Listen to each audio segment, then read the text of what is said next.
Today we're gonna remake So Easy by Olivia Dean, and it's gonna sound like this.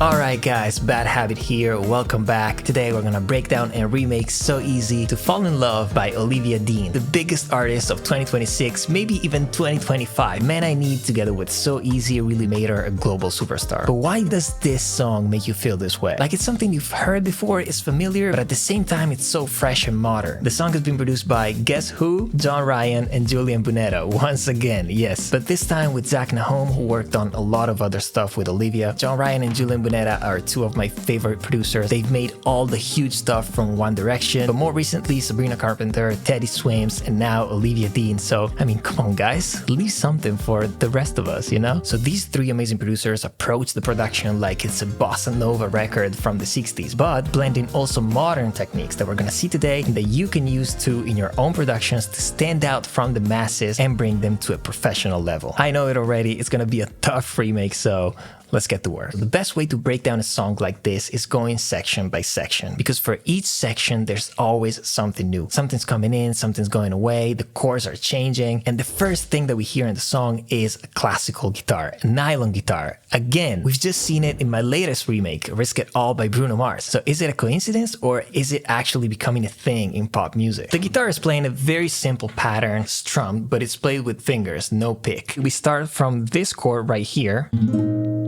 which is an A flat over B flat. And then from this, we go to the second one, E flat major 7. But before going back to the first chord, we quickly transition to this, which, as you can see from my hands, it's the same chord, but the bass is changing. E flat that becomes an E.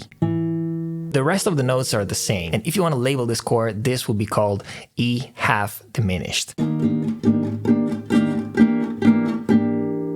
which creates a lot of tension. This is like very bossa nova. And then we go back to this, okay?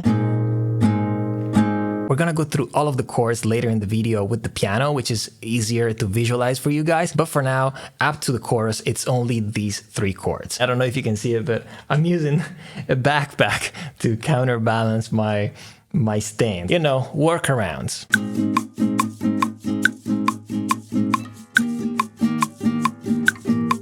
Oh, come on.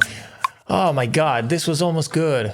How did I f this up? To have a better groove and feeling while I'm recording, I just added this little shaker loop, which is the only percussion that we have in this section of the song. And as you can see, as I play something good, I just move it up to this track, which is going to be the one where I know I have something good, and then I can punch in. For example, now I kind of want to keep this first one and try to punch in just the second part. Oh, and one thing that I was about to forget is that the second time around, when we go back to this chord, we quickly go to this. So this E flat becomes D. Let me try to comp it. Let's see. Okay, I had to comp it a little bit, but it was actually not too bad. It sounds pretty cool to me.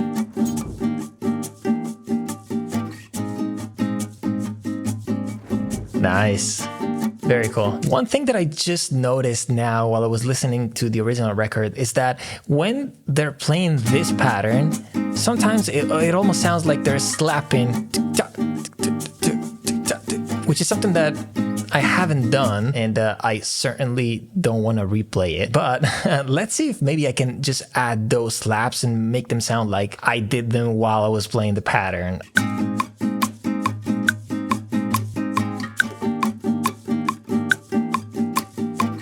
Okay, I think these last ones. Oh yeah, I kind of like this. Yeah! And to make it sound as close as possible to the original record, I want to group these together and apply some surgical EQ to the groups. I just removed some frequencies that were kind of harsh, you know, some boominess, and then enhance not only with the Pro Cube, but also with this plugin, which really helps bringing out some, you know, brightness.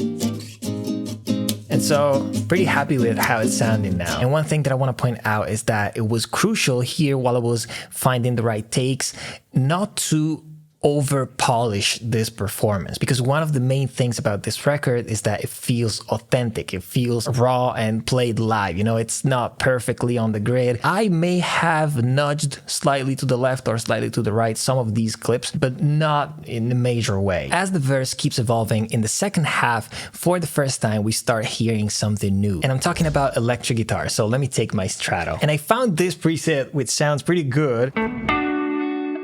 And they go something like this.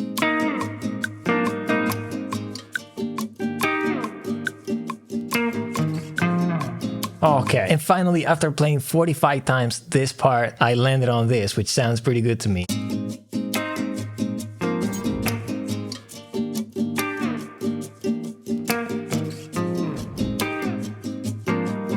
Cool.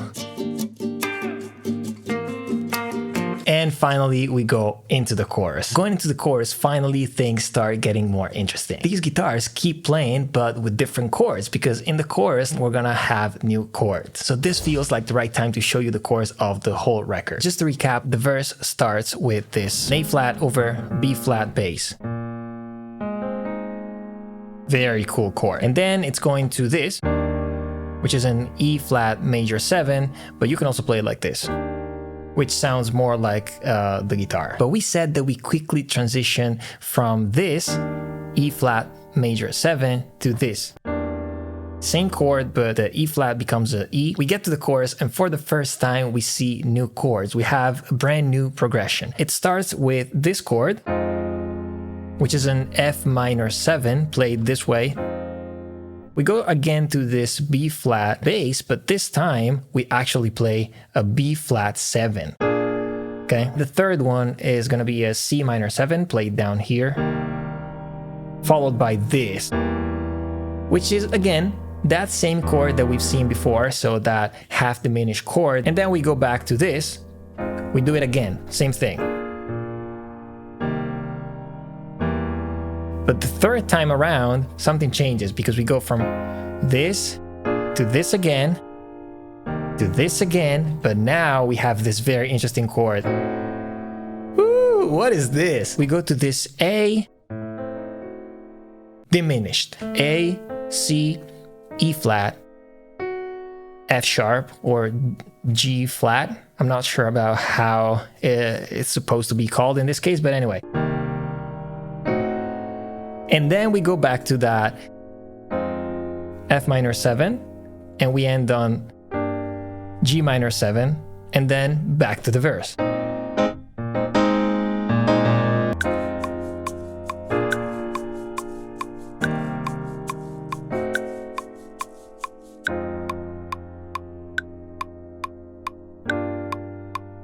Here in the chorus, the drums start to actually get a little bit fuller. So we can start from adding some hand claps. And one thing that I love to do when I use hand claps is not creating a consistent loop. So I found 3 different samples, you know,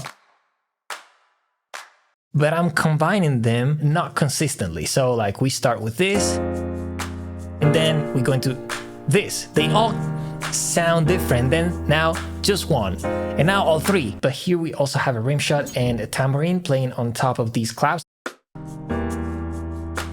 Yeah, and now with the tambourine on top, very cool. Okay, we're getting there. But now we're missing 2 crucial things in this chorus. One, for sure, the classical guitar. So I'm gonna have to record that with the new chords.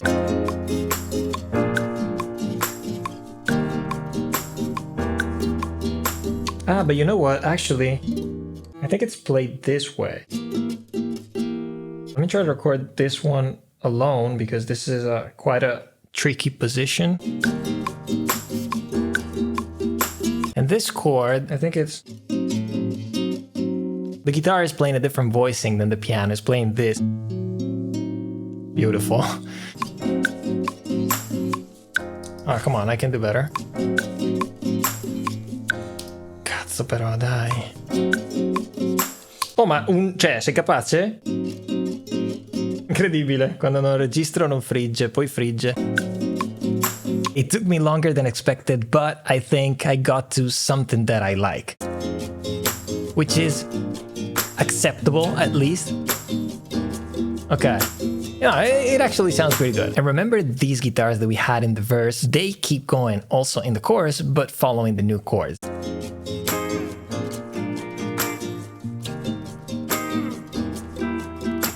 And here, they do something...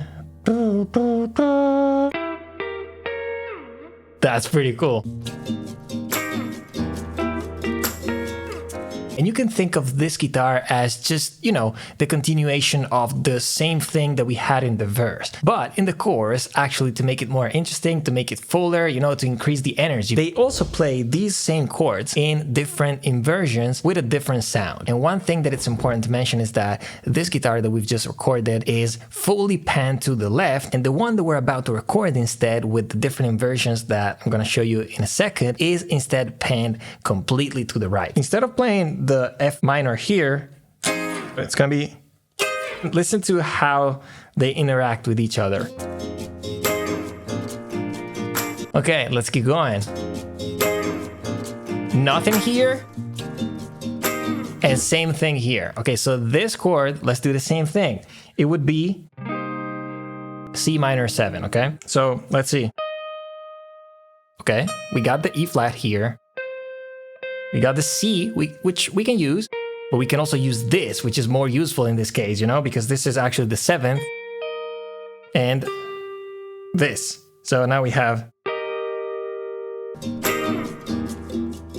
So again, on the left and on the right, amazing. Guys, I keep telling you, these kind of techniques really separate you from the average wannabe producer. These are the things that the professionals are doing and the average producers are not doing. This is just an example, of course, but this is such a cool technique because, you know, people don't even notice, but actually they feel something is different. And so when you can do something like that, that's amazing. I actually ended up replaying these last ones on a different guitar pickup, on a pickup closer to the bridge to make them sound a little bit, you know, harsher. And I changed the sound. I chose just a different preset. So together, very nice. Love it. Woo!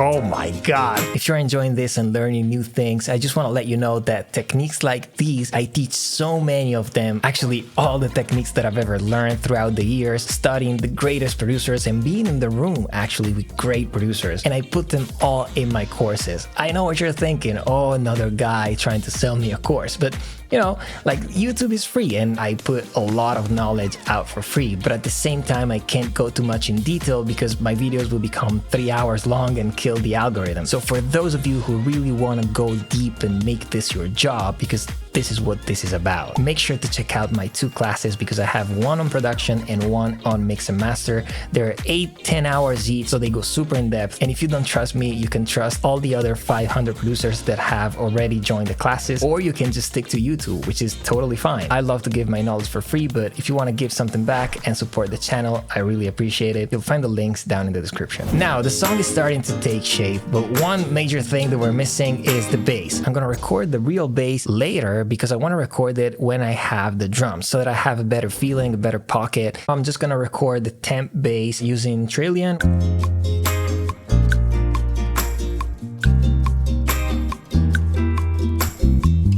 Love it.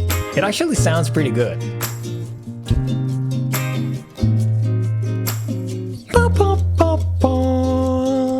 Yeah, that's the hook. We finally got to the hook. And it's the hook not only because it has the title of the song, but because this is what you remember. Whether you like it or not, this is what gets stuck in your head forever. She sings that melody and then you also have the horns playing that melody. So I guess it's time to make those horns, which is not gonna be that easy. I wanna try these ones. And this is a stock Ableton plugin. Okay, what about this? Huh? This is not bad. It's pretty close already. This is actually a combination of 4 different things. This is coming from Ableton, and then I have this sound paint, which I made as dark as possible. 2 libraries from Contact, and these ones, which are the session horns. I found this articulation soft sustain, which I didn't even know was there, but this is actually the one that we needed. So I love this. Let me group these together. I'm thinking of adding like a J37, which is a plugin that I absolutely love. It adds a little bit of that tape feeling, but you can also add a little bit of delay. Okay, I like this. And there's one thing I want to show you, because now I was just able to make them sound like the original record. Thanks to this EQ, like this crazy EQ. If you look at it, you're like, what the hell have you done? This is pretty extreme, I know, but sometimes I feel like we're all so scared of like doing extreme things. But in this case, I was really missing some frequencies. That specific area, but that's giving a lot of character to the sound, because listen now. Okay? So without these 4 plugins, I mean, it was okay. Yeah, it was good. But now that I hear it like this, I'm like, yeah, okay.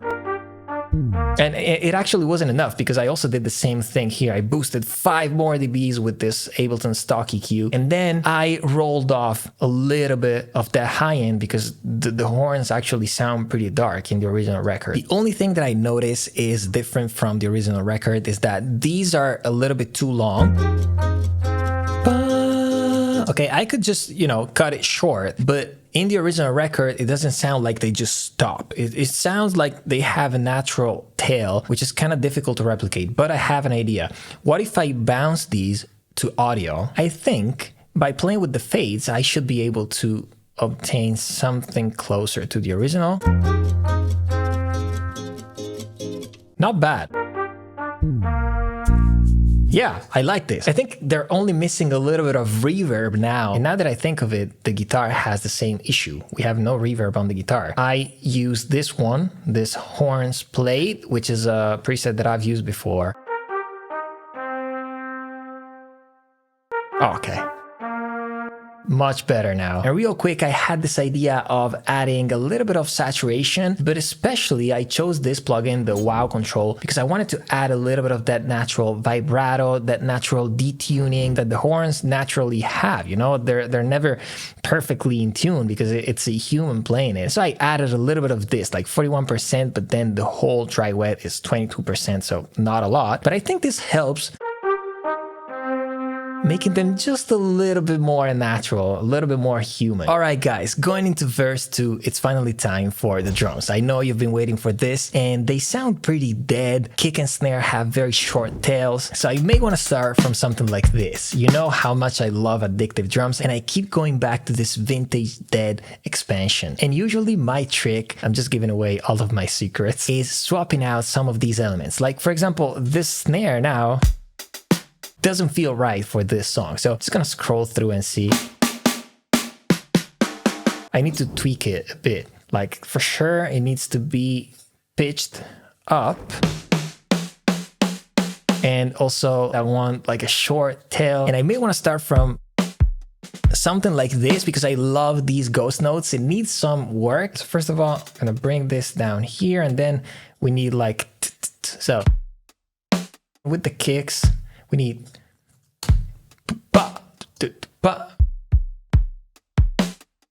okay, this goes away.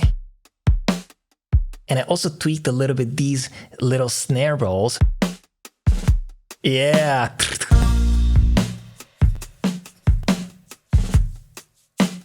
Nice. I also want to play with the EQ a little bit because this snare is kind of missing some body. Yeah. And I added the bass line for this verse 2. I just copied the nylon guitar. But when we get here, there's something interesting about the drums. We have this little fill, and the toms though, I think they require another swap. I mean, they sound good, but these are way too muted. Something that I noticed in the original record is that they have like the kick and the snare, which are pretty muted like we did now, but the toms sound huge. This is interesting. And two more things that I did was swapping out the hi-hat and adding some reverb. We have the dead drums, but then a little bit of that room, you know? So now it sounds like this. I like this hi-hat way better because it's like, oh, love it. I don't know. I feel like I could add something to this snare. Maybe like another layer, a little bit more ringy. This is so much better. If I keep it quiet compared to the other drums, you know? I like it. Oh, and guys, I was about to forget, but I actually skipped the drums in the hook. So like this part right here. And these are probably my favorite drums of the whole record because they switch it up completely. This is one of the most interesting production ideas to me of the whole song because they bring in this very bossa groove that you only hear in this section. And now we gotta add that rim shot. Oh my god, I love this. The only thing that's missing now is a triangle. So I'm gonna need to find a loop for this. Let me see. Okay, I found this one, which is pretty cool. Like, it sounds cool, but the accents are not in the right spot. So I think if I just move it back though, it's gonna work. If I do this, exactly, yeah, okay. And guys, all the samples from my remakes, remember, you can always find them on my website. I will drop the samples for this song and all of my latest remakes very soon as part of a new remake sample pack. You'll find the link in the description. And since we're starting to have some layers of drums, I want to group them together and I want to start to apply some processing to them, compress them together, maybe add a little bit of saturation, you know, the usual thing that I do. But this time, instead of doing it with my full plugin chain, which is usually like 3 to 5 plugins, I want to try this new plugin by Excellent Audio, which is the same company that makes Addictive Drums. And this is Drum Butter DB30, their new plugin. It kind of looks a little bit like RC20, which is their most famous plugin. Default preset, so I can add some boom, which is something that I always like to do with acoustic drums because most of the times the kick in the acoustic kits, it doesn't have a lot of low end, which, you know, in nowadays music, that's important. Oh, wow. So the song is in F minor, so why not actually go for F?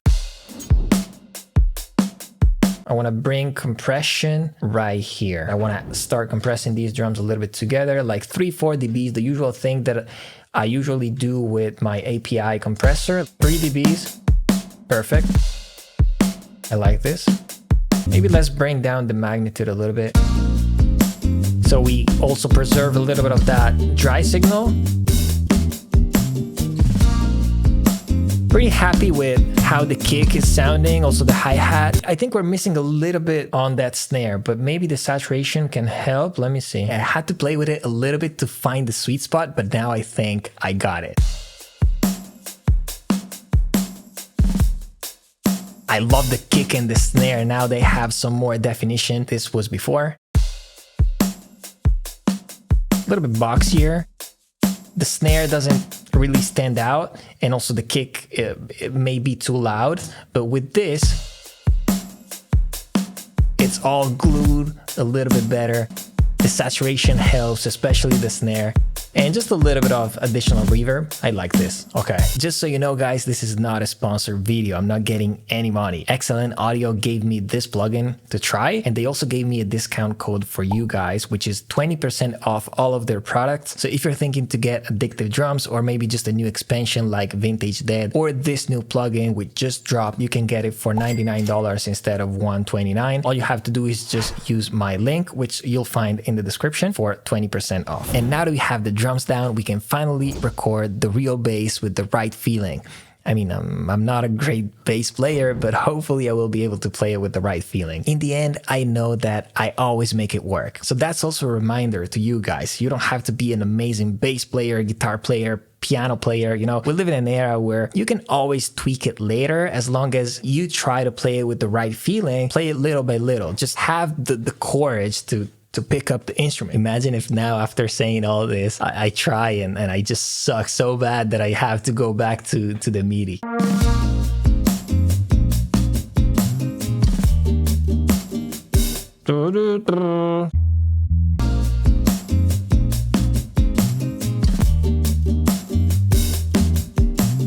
Okay, it took me a while, but after a lot of takes, punch-ins, and you know, stuff like that, I was able to comp it together, and now it sounds pretty good. And one thing I wanted to show you is that sometimes I really go in, work with the fades to make sure that the feeling is right, change the volume maybe of some notes. For example, here I needed this note to be really short. It sounds like I actually played it like that, which I haven't. This one, I played it too hard, so I brought it down 5 dBs and now... yeah. And for the processing, I just kept this amp with this preset. Just a little bit of compression, 5-7 dBs with the trusty LA to A, and then just a touch, like the preset says, of tube. But not distorted at all. And in the verse, in the second half, also horns are coming back. They're playing a different part this time.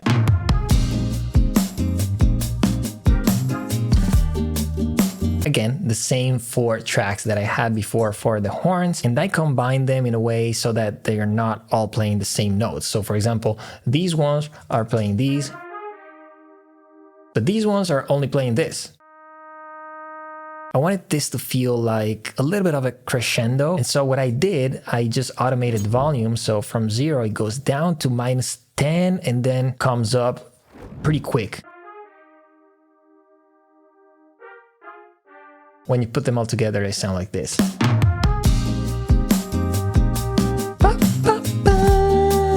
And now that I think of it, I actually just had an idea because I was listening to the record before and I kind of had the feeling like sometimes the horns were supported by vocals. It's kind of hard to tell because there's so much happening.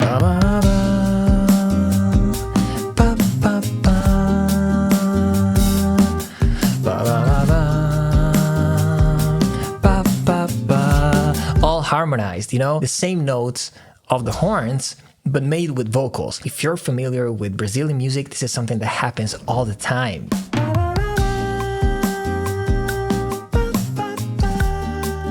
We're gonna have to record another one because we need 1 pan to the left and 1 pan to the right.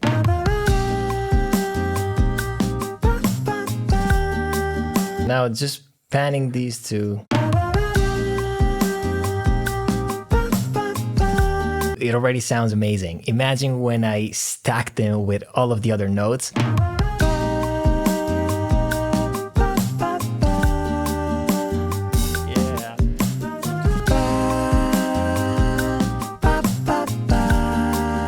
Oh my God, yeah.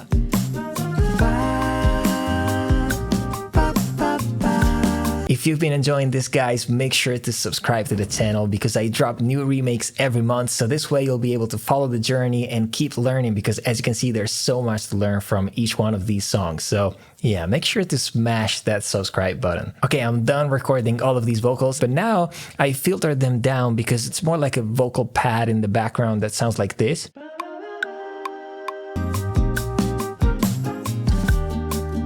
Pretty quiet, but if you pay attention to it, you're like, oh, there's people singing in the background. It's pretty cool, yeah. I haven't panned them perfectly and I haven't panned them fully. These ones are panned 45, 44, 28. So try to find a different space in the stereo field. Don't just put everything 100% left and right because they're all gonna be in the same spot and so they're gonna fight for, you know, attention. All right, guys, we're almost there. We got to chorus 2. The energy is at its peak. So we have the full drums, we have the piano, we have the nylon guitar, we have those electric guitars coming back. I quickly recorded the new bass part for the chorus, and so this is what we have so far, which sounds already pretty damn close to the real thing, but there are still a couple of things missing. First thing that I want to show you is that in chorus 2, the horns are coming back, but they're playing something different, the same harmonies that Olivia is singing.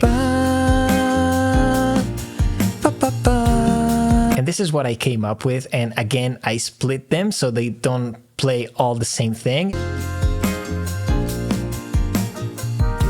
Yeah, very cool.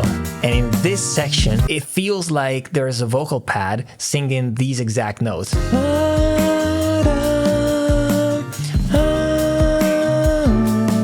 I guess I'm gonna have to record vocals again. Let's do it.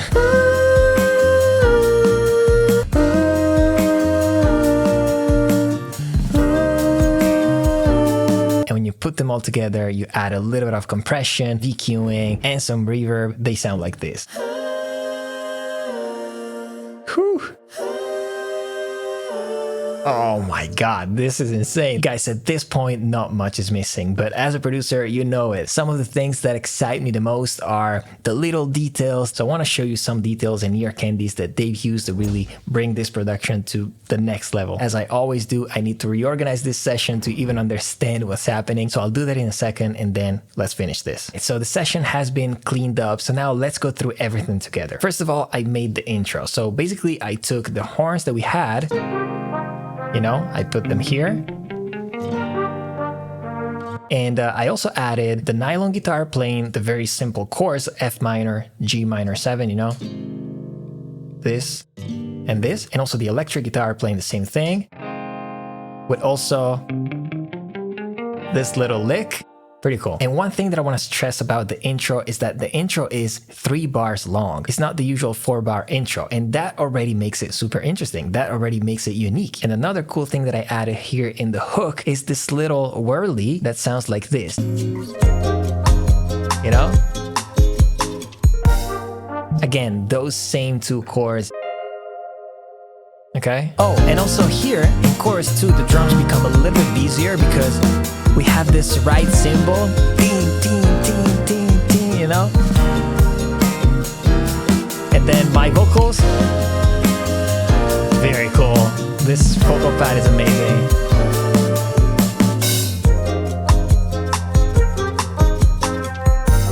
And finally we go into the piano solo. Super cool. Let's do it.